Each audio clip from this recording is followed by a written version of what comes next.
আসসালামু আলাইকুম। ৩ দফা দাবিতে ২৫শে সেপ্টেম্বর থেকে আমরণ অনশনের ঘোষণা প্রাথমিক শিক্ষকদের। বিস্তারিত জানতে সম্পূর্ণ ভিডিওটি মনোযোগ সহকারে দেখুন। তার আগে অবশ্যই আমাদের চ্যানেলটি সাবস্ক্রাইব করে পাশে থাকা বেল বাটনটি অন করে রাখবেন পরবর্তী ভিডিওর জন্য। সহকারী শিক্ষক পদে ১১তম গ্রেডে বেতন নির্ধারণ সহ ৩ দফা দাবি জানিয়েছেন প্রাথমিক বিদ্যালয়ের শিক্ষকরা। আগামী ২৫শে সেপ্টেম্বরের মধ্যে দাবি মেনে না নেওয়া হলে এর পরের দিন ২৬শে সেপ্টেম্বর থেকে কেন্দ্রীয় শহীদ মিনারে আমরণ অনশন কর্মসূচি পালন করবেন তারা। শনিবার কেন্দ্রীয় শহীদ মিনারে এক মহাসমাবেশে এ ঘোষণা দেওয়া হয়। সহকারী শিক্ষকদের নিবন্ধিত ৬টি সংগঠনের জোট প্রাথমিক সহকারী শিক্ষক সংগঠন ঐক্য পরিষদ এ সমাবেশের আয়োজন করে। তাদের অন্যান্য দাবিগুলো হলো ১০ বছর ও ১৬ বছরের উচ্চতর গ্রেড প্রাপ্তির জটিলতা নিরসন করা ও সহকারী শিক্ষক পদ থেকে প্রধান শিক্ষক পদে শতভাগ পদোন্নতি দেওয়া। এদিন সকাল ১০টা থেকে এই সমাবেশ শুরু হয়। এতে সারা দেশ থেকে কয়েক হাজার শিক্ষক অংশ নেন। দুপুর ২টার দিকে ঢাকা মেট্রোপলিটন পুলিশের ডিএমপির গাড়িতে করে প্রাথমিক শিক্ষকদের প্রতিনিধিরা প্রধান উপদেষ্টার কার্যালয়ে যান। সেখানে তারা দায়িত্বরত কর্মকর্তাদের সাথে স্মারকলিপি তুলে দেন। একই সঙ্গে প্রধান উপদেষ্টার সঙ্গে দেখা করার জন্য আবেদনপত্র জমা দেন। সেখান থেকে ফিরে এসে বিকাল ৪টার দিকে কর্মসূচি ঘোষণা করেন বাংলাদেশ প্রাথমিক বিদ্যালয় সহকারী শিক্ষক সমিতির সভাপতি মনির হোসেন। এ ঘোষণার মাধ্যমে সমাবেশের কার্যক্রম সমাপ্ত হয়। এর আগে মনির হোসেনের সভাপতিত্বে সকালে মহাসমাবেশে সংহতি জানিয়ে বক্তব্য দেন সংহতি আন্দোলনের প্রধান সমন্বয়কারী জোনায়েদ সাকি। তিনি বলেন, শিক্ষকতা একটা পেশা বটে, কিন্তু এটা পেশার চাইতে ঊর্ধ্বে।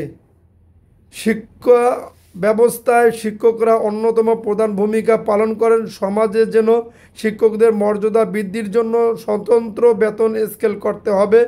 আরও বক্তব্য রাখেন বাংলাদেশ খেলাফত মজলিসের মহাসচিব মাওলানা জালালউদ্দিন আহমদ, বাংলাদেশ প্রাথমিক শিক্ষক পরিষদের সভাপতি মোহাম্মদ ও জামায়াত ইসলামীর নেতা ডক্টর মোহাম্মদ সাখাওয়াত হোসেন, আদর্শ শিক্ষক ফেডারেশনের সাধারণ সম্পাদক ও ঢাকা বিশ্ববিদ্যালয়ের সাবেক সিনেট সদস্য অধ্যাপক ABM ফজলুল করিম, বাংলাদেশ প্রাথমিক শিক্ষক সমিতির সভাপতি মনিরুজ্জামান মনির প্রমুখ। প্রাথমিক শিক্ষকদের মধ্যে বক্তব্য রাখেন প্রাথমিক সহকারী শিক্ষক সংগঠক ঐক্য পরিষদ আহ্বায়ক শামসুদ্দিন মাসুদ, জাতীয় প্রাথমিক সহকারী শিক্ষক সমিতির সভাপতি শাইনুর রহমান। শিক্ষকরা বলেন, আমরা ২০০৬ সালের আগে প্রধান শিক্ষকদের পরের ধাপে চাকরি করতাম। ২০০৬ সালের ২৯শে আগস্ট প্রধান শিক্ষকদের ২ ধাপে বেতন বৃদ্ধি হয়। আমাদের এক ধাপ হয় ২০১৪ সালের ৯ মার্চ হাইকোর্টের রায়ের ফলে প্রধান শিক্ষকদের বেতন ১০ম গ্রেড করা হয়। ১০ম গ্রেডে ১৬,০০০ টাকা থেকে শুরু করে ১৬ বছর পর 2টি টাইম স্কেল পেয়ে একজন প্রধান শিক্ষকের বেতন স্কেল দাঁড়াবে ২৩,০০০ টাকা। অপরদিকে একজন সহকারী শিক্ষক ১৩তম গ্রেডে বেতন স্কেল ১১,০০০ টাকায় শুরু হয়ে ১৬,০০০ পর 2টি টাইম স্কেল পাওয়ার পর দাঁড়াবে ১২,৫০০ টাকা। তারা বলেন, ১৬ বছর চাকরি করার পর একজন প্রধান শিক্ষকের সঙ্গে একজন সহকারী শিক্ষকের বেতনের বৈষম্য হবে আনুমানিক প্রায় ২৫,০০০ টাকা। ফলে সহকারী শিক্ষকদের সাথে বেতন গ্রেড বৈষম্য চরম আকার ধারণ করবে।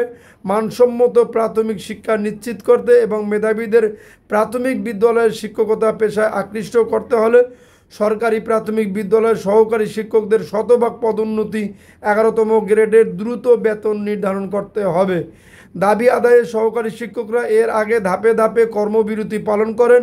গত ৫ থেকে ১৫ মে পর্যন্ত ঘণ্টাব্যাপী কর্মবিরতি দিয়ে শুরু করেন তারা। পরে পূর্ণ দিবস কর্মবিরতিও পালন করেন। সর্বশেষ ২৯শে মে মন্ত্রণালয়ের বৈঠকের আশ্বাসে কর্মবিরতি স্থগিত করেছিলেন তারা।